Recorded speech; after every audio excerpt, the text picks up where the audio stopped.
जगात ऐकावं ते नवलच आहे। आता हेच बघा, हिमाचल मधल्या एका लग्नाची अनोखी गोष्ट सध्या सगळीकडे चर्चेत आली आहे। कारण लग्न मंडपात आले 2 नवरदेव आणि 1 नवरी। तुम्ही बरोबर ऐकलत। हिमाचल प्रदेश मधील सिरामौर जिल्ह्यातल्या शिलाई गावात हे लग्न मोठ्या धूमधडाक्यात पार पडलं। तब्बल 3 दिवस हे लग्न सुरू होतं। धक्कादायक गोष्ट म्हणजे 2 सख्ख्या भावांनी एकाच मुलीशी लग्न केलंय।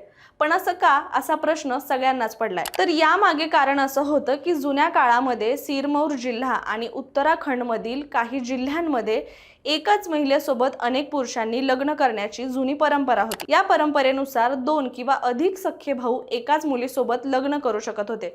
मात्र ही परंपरा काळाच्या ओघात 70 ते 80 च्या दशकामध्येच नष्ट झाली आणि आता हीच परंपरा जपण्यासाठी या दोन्ही भावांनी एकाच तरुणीसोबत लग्न केले। शिवाय 2 भावांनी वेगवेगळ्या तरुणींसोबत लग्न केलं तर आपल्या प्रॉपर्टीचे जास्त वाटे होतील आणि हे टाळण्यासाठी एकाच तरुणीसोबत सख्खे भाऊ त्या काळात लग्न करायचे। मात्र आता 21व्या शतकात पुन्हा एकदा एकाच नवरीसोबत 2 जण बोहल्यावर चढल्याचं प्रकरण समोर आलंय।